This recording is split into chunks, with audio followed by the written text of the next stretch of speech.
Que a paz e a graça do Senhor seja com cada um de nós. Mais uma vez estamos aqui para a análise da nossa lição da Escola Sabatina, que não é outra coisa senão o estudo da Palavra de Deus através de perguntas e respostas.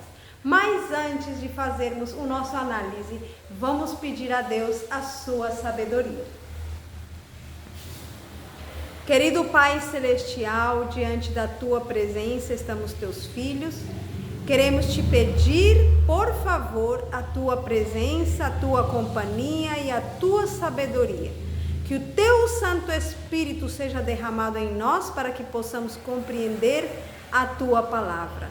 Em nome de Jesus. Amém. Bom, o título da nossa lição para este sábado é Louvor. E vamos então para a análise do nosso parágrafo de introdução que diz: esse cântico é o grande livramento que ele comemora produziram uma impressão que nunca se dissiparia da memória do povo hebreu. De século em século era repercutido pelos profetas e cantores de Israel, testificando que Jeová é a força e livramento daqueles que nele confiam.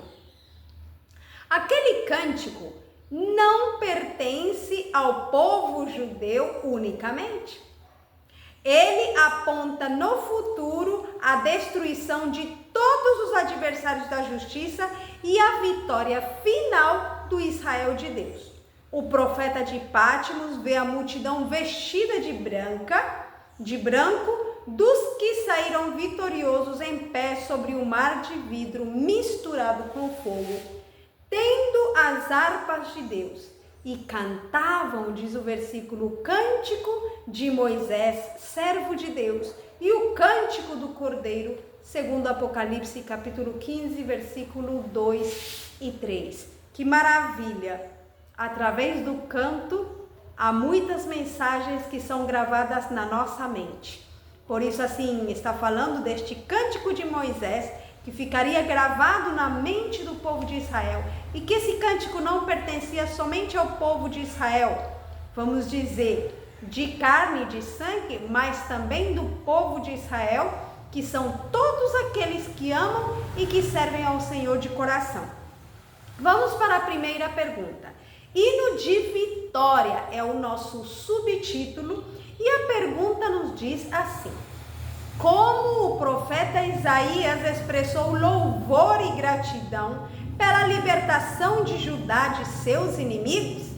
Já que na lição anterior nós vimos que Deus tinha prometido castigar todos os inimigos do povo de Israel. Então, ao eles terem sido libertos dos seus inimigos, agora vem um hino de vitória. Então, Isaías 25, 1 até o 3 nos diz: ó Senhor, Tu és meu Deus, exaltar-te-ei e louvarei o Teu nome, porque fizeste maravilhas, os Teus conselhos antigos são verdade e firmeza. Porque da cidade fizeste um montão de pedras, e da cidade fortificada uma ruína, e do poço dos estranhos que não seja mais cidade, e jamais se torne edificado, pelo que te glorificará um poderoso povo, e a cidade das nações impiedosas te temerá. Então, vemos que como o profeta Isaías expressou louvor e gratidão pela libertação de Judá e de seus inimigos, ele expressou a sua gratidão dizendo: Senhor, Tu és meu Deus, exaltar-te-ei, contarei as Tuas maravilhas, louvarei o Teu nome. Em outras palavras, o louvor fazia parte desse agradecimento que ele tinha para com Deus. O nosso parágrafo da primeira pergunta nos diz: agora o recinto do templo ressoava com cânticos de solene louvor. Conhecido é Deus em Judá, grande é o seu nome em Israel, e em Salém está o seu tabernáculo, e a sua morada em Sião. Ali quebrou as flechas e o arco, o escudo e a espada e a guerra. Que maravilha é que nós possamos também, assim como o povo de Israel, quando foi liberto, eles louvavam, cantavam, glorificando a Deus. É uma lição maravilhosa para nós. Quantas vezes nós somos libertos? Não precisa ser de guerra, de espada, de armas de fogo, mas muitas vezes das nossas aflições, das nossas provas. E nesses momentos nós temos que também aprender a louvar a Deus pelas suas maravilhas, pelas coisas boas que Ele faz conosco. Outra coisa é também, não precisamos estar passando por uma aflição e Deus ter nos tirado de um poço muito profundo para louvarmos ao Senhor. Quando nós estamos com saúde, quando estamos com bem, quando temos um bom trabalho, talvez estamos com toda a nossa família bem, temos mais ainda a razão de louvar ao Senhor, porque estamos bem. E se estamos passando aflição, podemos orar, pedir a libertação do Senhor, e certamente chegará um momento que o Senhor ouvirá as nossas orações, que o Senhor fará maravilhas na nossa vida e teremos razões para louvá-lo ainda mais. Pergunta número 2. Que imagem foi apresentada no hino de vitória para ilustrar a proteção e a segurança de Deus sobre seu povo? Isaías capítulo 25, versículo 4 e 5 diz: porque foste a fortaleza do pobre e a fortaleza do necessitado, na sua angústia, refúgio contra a tempestade e sombra contra o calor, porque o sopro dos tiranos é como a tempestade contra o muro, como o calor em lugar seco, assim abaterás o ímpeto dos estranhos, como se aplaca o calor pela sombra da espessa nuvem, assim o cântico dos tiranos será humilhado. Então, que imagem foi apresentada no hino de vitória para ilustrar a apresentação, para ilustrar a proteção e a segurança de Deus sobre seu povo?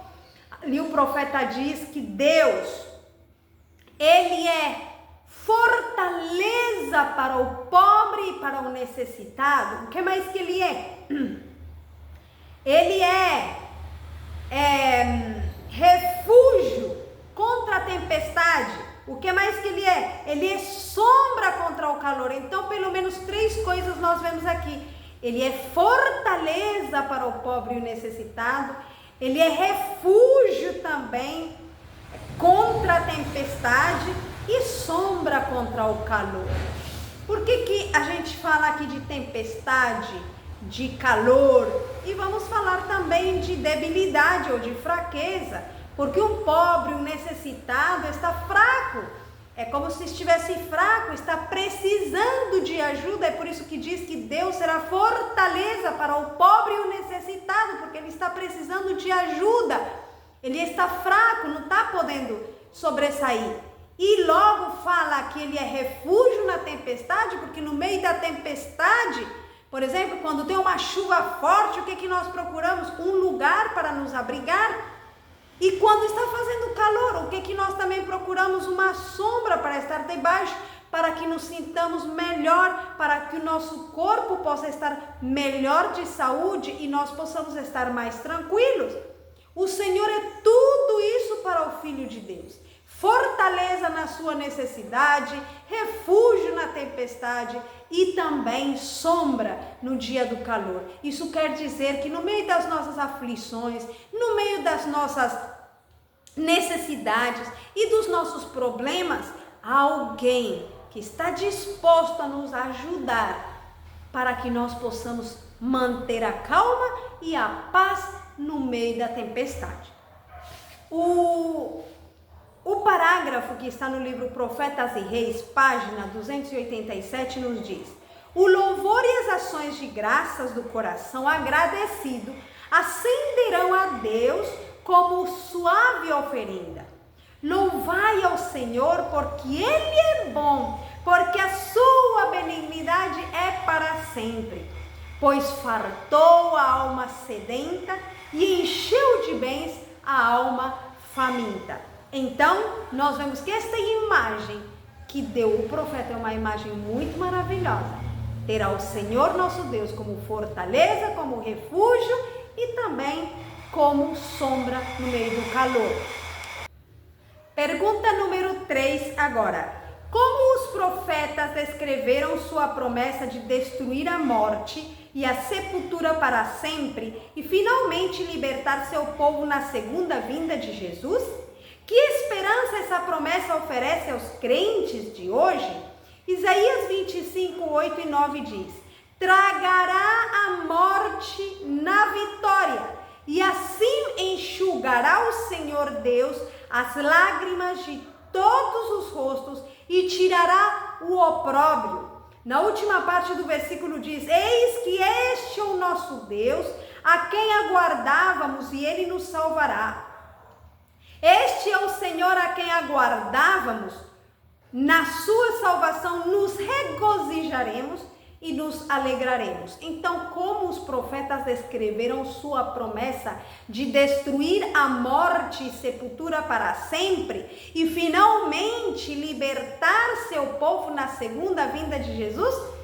Quando diz: tragará a morte na vitória e Deus enxugará todas as lágrimas, né? Tirará todo o opróbrio. É assim que descreveram os profetas a promessa de Deus de tirar de vez a morte. Oséias 13, capítulo 13, versículo 14 também nos diz: eu, pois, os remirei da violência do inferno e os resgatarei da morte. Onde estão, ó morte, as tuas pestes? Onde está o inferno, a tua perdição? Então, essa é a esperança, essa promessa oferece aos crentes também, porque é a última perguntinha que diz ali na pergunta 3, que esperança essa promessa oferece aos crentes hoje? A esperança de que quando Jesus vai voltar, vai eliminar a morte por completo e, logicamente, aí a última parte do versículo que nós já lemos, que dizia que os filhos de Deus vão dizer, quando olharem a Jesus voltar nas nuvens do céu: este é o nosso Deus, a quem nós esperávamos, e Ele nos salvará. Este é o Senhor a quem aguardávamos, nos regozijaremos na sua salvação e também nos alegraremos. Que maravilhoso é isto. Vamos agora então para a pergunta número 4. Como foi expressa a confiança do povo em Deus? Que promessa divina sustentou essa confiança? Isaías 26, 1 e 2 nos diz: naquele dia se cantará este cântico na terra de Judá. Uma forte cidade temos. Deus lhe pôs a salvação por muros e antemuros. Abri as portas para que entre nela a nação justa que observa a verdade. Então, como foi expressa a confiança do povo em Deus? Foi expressa em cântico, porque eles disseram naquele cântico, diz que eles cantaram desta maneira: uma forte cidade temos, Deus lhe pôs a salvação por muros e antemuros, né? E logo diz: abrir as portas para que entre agora a nação justa que observa a verdade. Então, eles expressaram a sua confiança em Deus através do cântico, através do louvor. Você e eu também podemos expressar a nossa confiança em nosso Deus através do cântico. Que promessa divina sustentou essa confiança? Vamos ver aqui que a promessa ali na última parte do versículo também diz o que já falamos, na verdade, que entre nelas, abri vós, ó portas, para que entre nelas a nação justa que observa a verdade. Então, quem entrará na cidade de Deus? Isso é a promessa. A nação justa que observa a verdade, ela vai entrar na cidade de Deus. A nossa nota, que está aqui no livro de Educação, página 166, nos diz: por entre as sombras cada vez mais profundas da última e grande crise da terra, a luz de Deus resplandecerá com maior brilho, e o canto de confiança e esperança ouvir-se-á nos mais claros e sublimes acordes. Essa é outra promessa. Lá no céu também iremos louvar ao nosso Senhor. Haverão acordes, os mais sublimes, os mais lindos, os mais maravilhosos, que talvez os nossos ouvidos jamais ouviram. Mas lá nós seremos parte desse coral, desse povo que entrará na cidade pelas portas, entrará nesse reino de Deus, como estamos vendo aqui o cartaz das conferências das crianças, o reino dos céus, que nós possamos ser parte dele, que sintamos alegria em louvar ao nosso Senhor, porque ele é grande e maravilhoso. Pergunta número 5. Qual é a garantia de paz e estabilidade para aqueles que confiam em Deus? Qual é a garantia? Isaías capítulo 26, versículo 3 e 4 nos diz: Tu conservarás em paz aquele cuja mente está firme em ti, porque confiará em ti. Confiai no Senhor perpetuamente, porque o Senhor Deus é uma rocha eterna. É isso que nos diz o versículo. Agora a nossa pergunta diz: qual é a garantia então da paz e estabilidade para aqueles que confiam em Deus? A garantia é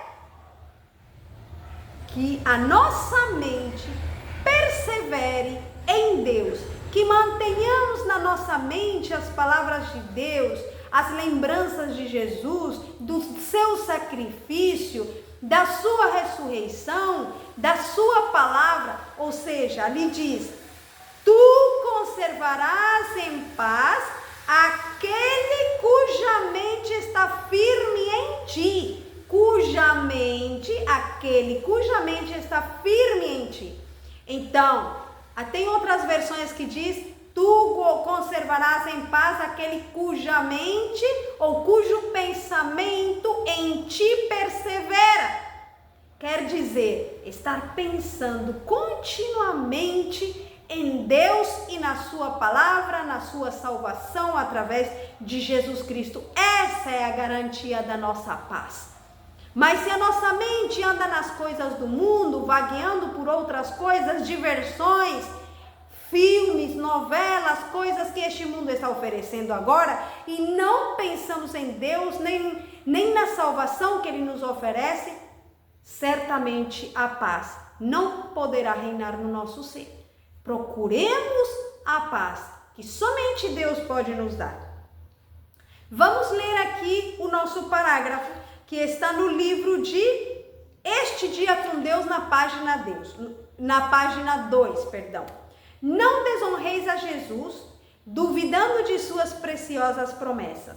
Ele quer que creiamos em sua pessoa com inabalável fé. Há uma classe que diz: creio, creio, e reivindicam todas as promessas que são feitas sob a condição de obediência.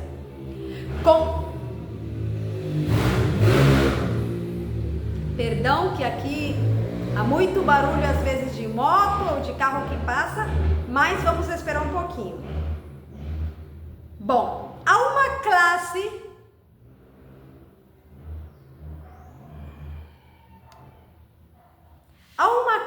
diz aqui, que... perdi aqui... de pessoas, né, que dizem creio, creio, e reivindicam todas as promessas que são feitas sob a condição de obediência. Conquanto reivindiquem tudo das promessas de Deus, não efetuam as obras de Cristo. Deus não é honrado por semelhante fé, a qual é uma fé espúria.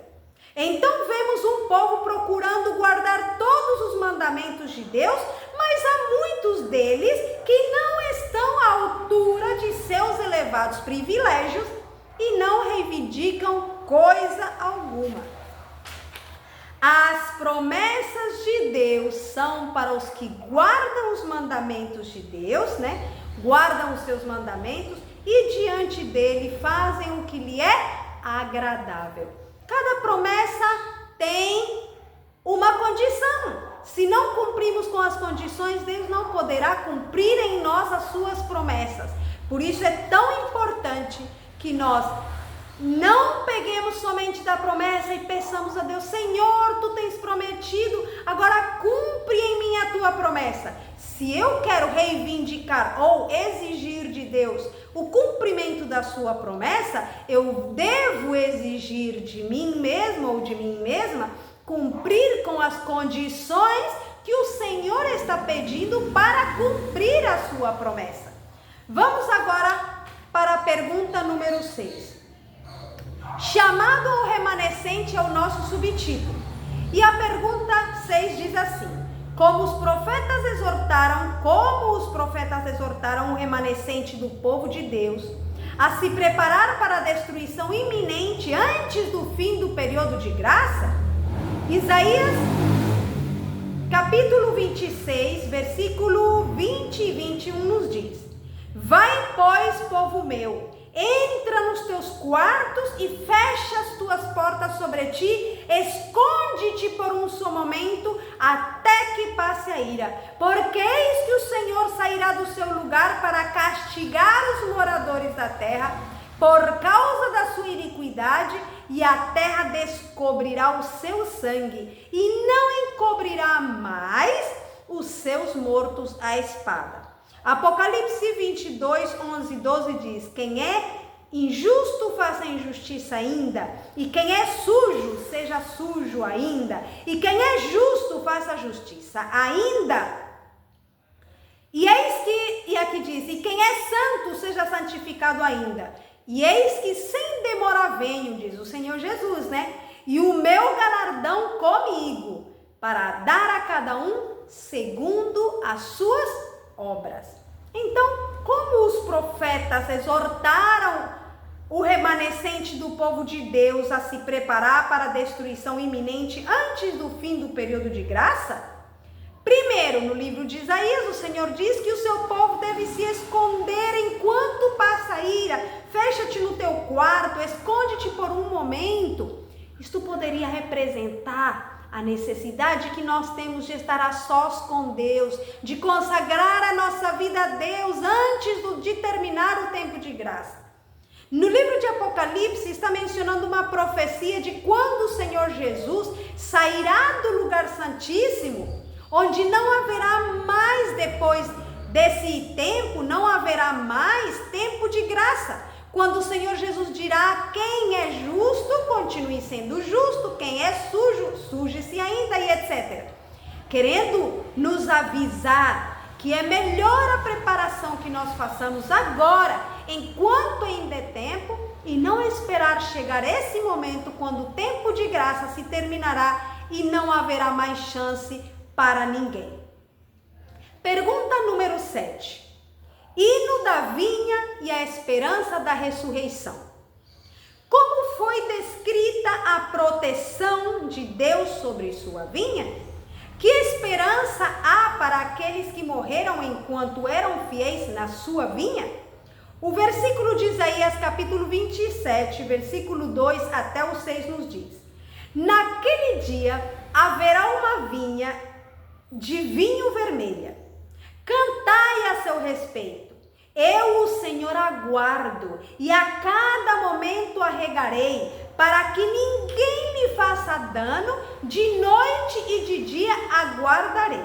Já não há ira em mim. Quem poria sarças e espinheiros diante de mim na guerra? Eu iria contra eles e juntamente os queimaria. Ou se apodere da minha força e faça paz comigo, paz fará comigo. Dias virão em que Jacó lançará raízes, e Israel florescerá e brotará, e enchendo de fruto a face do mundo. Então, primeira partezinha da nossa pergunta: como foi descrita a proteção de Deus sobre sua vinha? Olha o que diz o versículo: naquele dia haverá uma vinha, e diz ali: eu, o Senhor, aguardo, a cada momento a regarei, para que ninguém lhe faça dano, de noite e de dia aguardarei. Que maravilha! Essa vinha somos nós, se buscarmos ao Senhor de coração, nós que decidimos ser parte do povo de Deus. O Senhor promete guardar, cuidar a sua vinha, não só de dia, mas também de noite, em qualquer momento e em qualquer lugar. Que esperança há para aqueles que morreram enquanto eram fiéis na sua vinha? Que esperança há?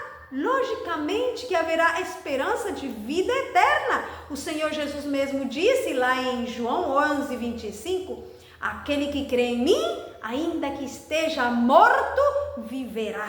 Essa é a esperança de todo filho de Deus. Aqui diz também que o Senhor continuaria cuidando da sua vinha, que aquele que fizesse paz com ele, diz, fará paz comigo, e logo diz, dias virão em que Jacó lançará raízes, e Israel florescerá e brotará, e encherão de fruto a face do mundo. Talvez hoje nós olhamos e vemos, os filhos que realmente se entregam a Deus são poucos, mas há muitos que já morreram. E naquele dia, quando Jesus voltar, ele ajuntará, mandará os seus anjos ajuntar os seus escolhidos de todos os cantos do mundo, dos 4 cantos da terra, diz a palavra do Senhor. Aqueles que morreram crendo no Senhor ressuscitarão, e todos nos ajuntaremos, tanto os que estiverem vivos como os que tiverem ressuscitado, e então aquele povo que nós achávamos que era um povinho pequenininho, será uma multidão de pessoas que estarão dispostas a louvar e a glorificar o nome do Senhor pelas suas maravilhas e pela sua grande salvação. Querido amigo e irmão, hoje é o dia de nós consagrarmos tudo que nós temos e somos ao Senhor, de aprendermos a agradecer dia a dia o que Ele nos dá, a parar de reclamar, porque muitas vezes somos habituados a reclamar, reclamamos do calor, reclamamos do frio, reclamamos se a nossa casa é grande, se é pequena, de tudo reclamamos. Mas hoje Deus nos chama a ser agradecidos, a consagrar nossa vida a Deus, a saber que nosso mundo não é esta terra, nossa casa não está aqui, nós estamos de passagem. Este não é o nosso país nem nosso lugar. O lugar dos filhos de Deus está lá no reino dos céus. Para isso nós temos que depender do Senhor, consagrar as nossas vidas a Ele, e então a esperança de vida eterna, como diz ali, o povo de Israel brotará. Aqueles que estavam mortos vão ressuscitar, vão brotar de novo, e aquele povo que parecia pequeno será uma multidão para louvar e para glorificar ao Senhor. Aqui diz a nossa notinha, que Israel espere em Deus. O mestre da vinha está agora mesmo reunindo dentre os homens de todas as nações e povos os frutos preciosos pelos quais ele tem esperado por muito tempo. Em breve ele virá aos seus, e naquele dia feliz seu propósito eterno, naquele dia feliz, seu propósito eterno para a casa de Israel será finalmente cumprido. Ele fará com que os que vêm de Jacó criem raízes. Israel florescerá e brotará e encherá a face do mundo com fruto. A voz do Filho de Deus é ouvida chamando os santos que dormem. E ao contemplar o profeta a sua saída das prisões da morte, exclama: os teus mortos viverão, os teus mortos ressuscitarão. Despertai e exultai os que habitais no pó, porque o teu orvalho será como o orvalho das ervas, e a terra lançará de si os seus mortos. Que maravilha, que promessa maravilhosa!